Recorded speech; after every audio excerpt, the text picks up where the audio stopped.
Baik, Assalamualaikum warahmatullahi wabarakatuh. Perkenalkan, saya Sila Wiranti dengan gelar P2042241076 dari Departemen Teknik Instrumentasi Angkatan 2024. Di sini saya akan mempresentasikan terkait efektivitas pengolahan zakat dan wakaf dari kelompok 7, di mana kelompok saya sendiri karena saya berhalangan hadir pada saat hari tersebut. Lanjut, di sini anggota kelompok saya ada saya sendiri dengan nomor belakang NRP 076, Rafli Raditya 079, M Zaki Alfurqon 082, dan Sandi Syaputra 085.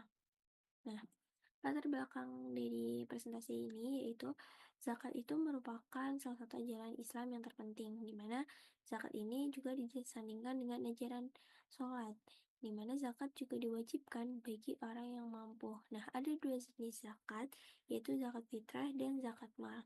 Zakat fitrah itu merupakan kewajiban bagi setiap muslim untuk menunaikannya menjelang hari Idul Fitri. Kemudian yang kedua, zakat itu adalah zakat mal, itu zakat harta yang ditunaikan orang muslim yang memiliki harta telah mencapai seperti syarat tertentu sehingga kita perlu menzakatkannya pada orang yang lebih membutuhkan. Terus di sini pada pembahasan ini kita membagi menjadi dua, yaitu ada zakat dan juga wakaf. Dan yang pertama kita membahas terkait zakat. Jadi zakat ini itu berarti berkembang berkah dan kebaikan yang banyak.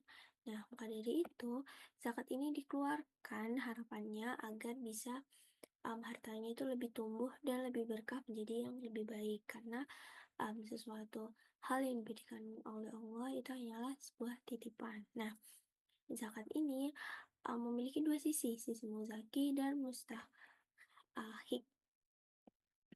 Nah, apa sih sisi muzaki dan mustahik? Jadi, sisi muzaki ini sendiri itu dijelaskan pada surat Al-Baqarah ayat 261 yang artinya perumpamaan orang-orang yang menginfakkan hartanya di jalan Allah itu ibarat sebuah biji yang menumbuhkan 7 tangkai dan setiap tangkainya ada 100 biji. Jadi setiap orang yang memberikan zakat itu nantinya akan digantikan dengan yang berlipat-lipat ganda, seperti itu. Terus ada mustahik.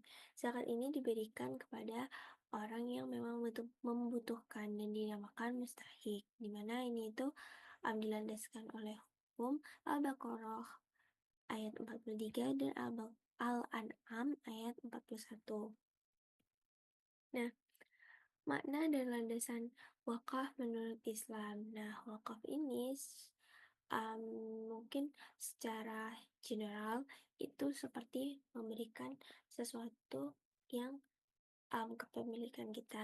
Nah, wakaf ini adalah perbuatan hukum yang menyerahkan hak seperti benda atau mungkin yang secara general kita ketahui, yaitu seperti tanah, bangunan, dan berupa seperti harta uang gitu. Nah, ini itu diberikan kepada pihak lain atau lembaga untuk dimanfaatkan sesuai syariat Islam.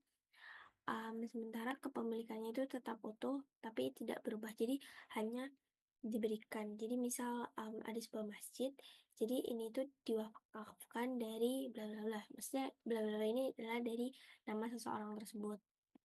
Nah, pendapat para ahli terkait wakaf yang pertama ada mazhab Syafi'i dan Ahmad bin Hanbal, Imam Syafi'i dan Imam Hanbali, di mana wakaf ini itu menahan harta pewakaf untuk bisa dimanfaatkan di segala bidang kemaslahatan. Jadi um, wakaf ini tidak memiliki hak apapun dari harta benda yang diwakafkan, tetapi seperti yang dikatakan sebelumnya bahwasanya wakaf ini itu um, tidak beralih nama gitu, cuman haknya itu sudah berbeda. Terus kalau misalnya dari Syahid Sabit, um, ini tuh wakaf itu bukan milik pewakaf dan juga bukan milik penerima wakaf, tapi um, wakaf ini ya punya Allah Subhanahu wa taala, karena memang segala sesuatu di dunia ini itu hanyalah milik Allah Subhanahu wa taala. Dan Sehingga menurut Syahid Sabik ini itu, harta wakaf itu tidak dapat dijual, bahkan diwariskan atau apapun yang dapat menghilangkan kewakafannya.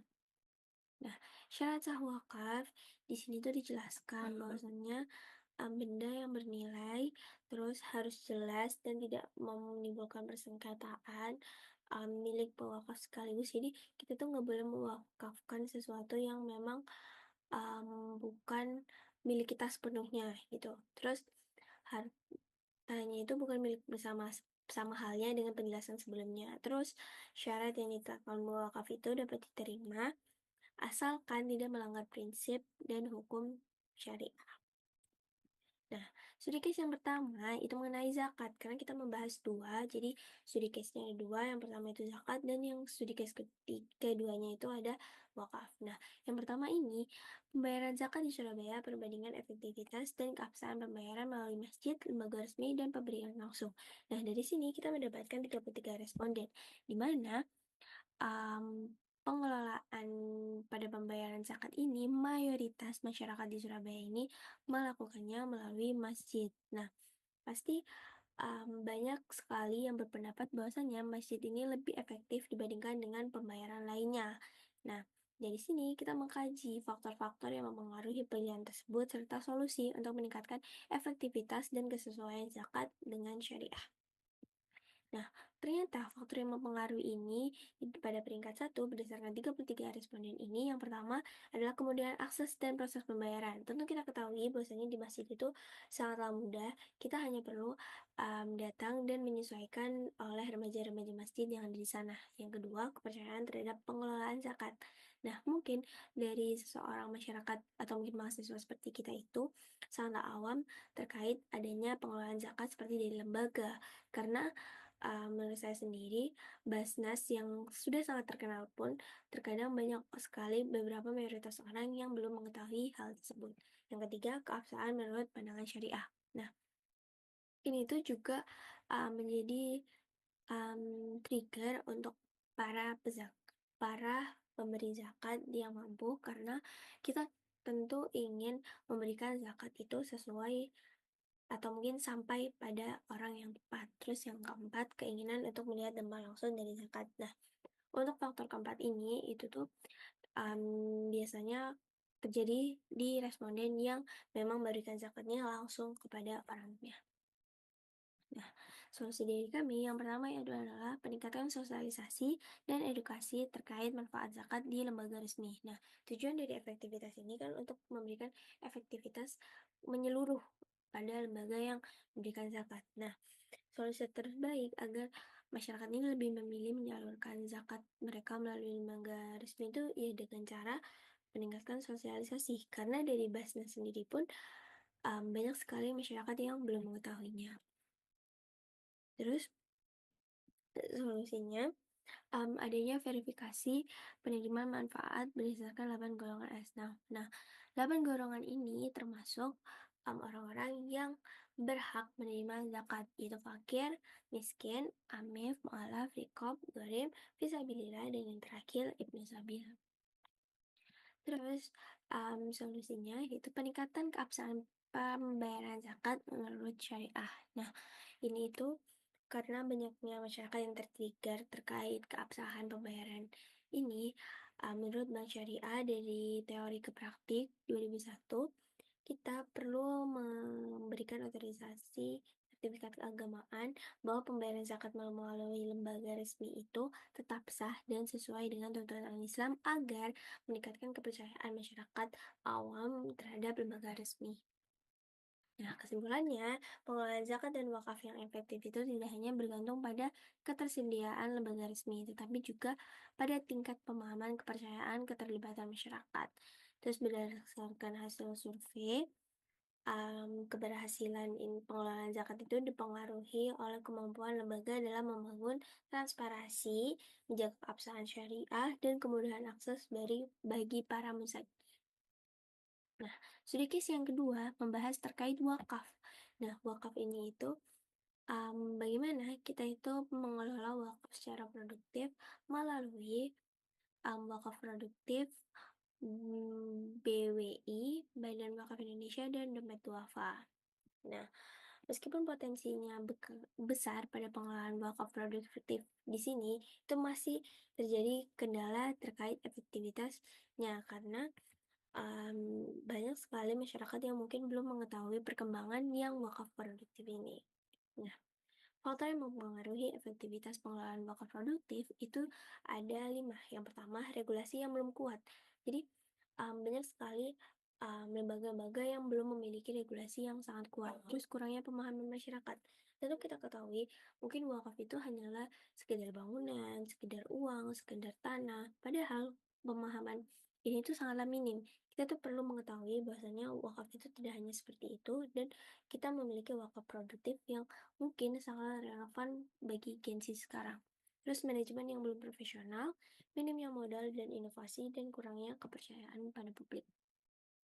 Nah, solusi dari um, faktor ini yang pertama yaitu penguatan regulasi, tentunya berdasarkan pengawasan dari pemerintah dan perlu memperjelas bagaimana sih transparansi dan akuntabel dari wakaf ini. Nah, berdasarkan diagram faktor, efektivitas pengelolaan wakaf produktif itu didasari oleh peringkat pertama, yakni kurangnya kesadaran masyarakat terhadap wakaf produktif. Nah, wakaf produktif sendiri itu lebih ke wakaf yang bagaimana ketika kita itu memberikan wakaf itu masih bisa digunakan untuk kegiatan yang lain. Jadi lebih ke bagaimana wakaf itu terus berjalan layaknya amal jariah.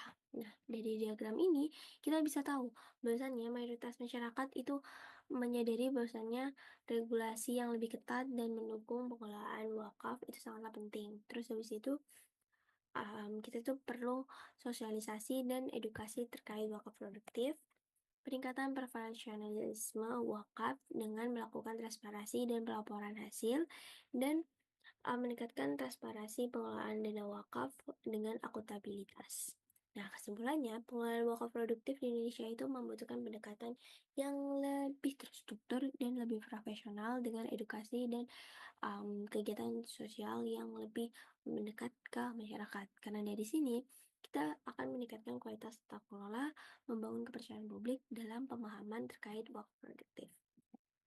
Nah, sekian dari presentasi dari kami. Presentasi dari saya, dan saya akan menjawab terkait 3 pertanyaan yang ditanyain oleh teman saya. Yang pertama, ada pertanyaan dari Syamsi dengan NRP 242241016. Pertanyaannya adalah, bagaimana hukumnya ketika zakat yang diterima kemudian dijual? Nah, menurut saya pribadi, ketika zakat itu telah diterima oleh penerima zakat, maka barang tersebut sudah sepenuhnya menjadi milik dia, beda dengan wakaf. Nah, jadi zakat ini sudah menjadi milik seseorang tersebut, dan apabila mereka ia menjualnya, itu hukumnya boleh-boleh saja selama tidak melanggar hal yang memang dilarang dalam Islam. Terus pertanyaan kedua dari Ataya dengan nomor NRP 2042241019.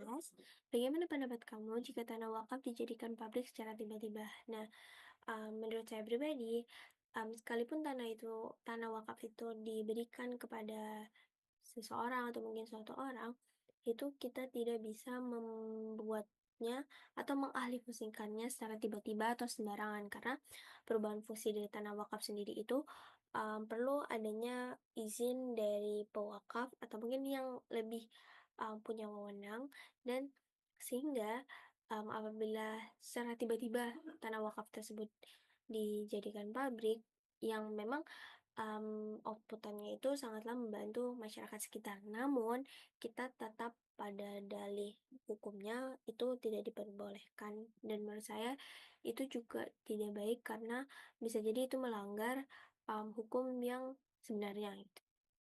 Kemudian pertanyaan terakhir dari Faris dengan NLP 2042241028, lebih baik memberikan zakat langsung ke orangnya atau melalui lembaga. Nah, menurut saya keduanya itu boleh, tetapi tergantung pada situasi dan bagaimana kita sebagai pemberi zakat. Nah, kalau misal kita itu ingin memberikan zakat dan melihat langsung dampaknya kepada seseorang tersebut, mungkin bisa lebih baik kita memberikan langsung kepada, orang penerima zakat.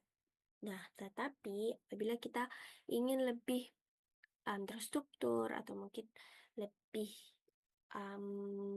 terorganisir, merata, dan intinya, dalam keterbatasan waktu kita pengen ini tuh tepat lah.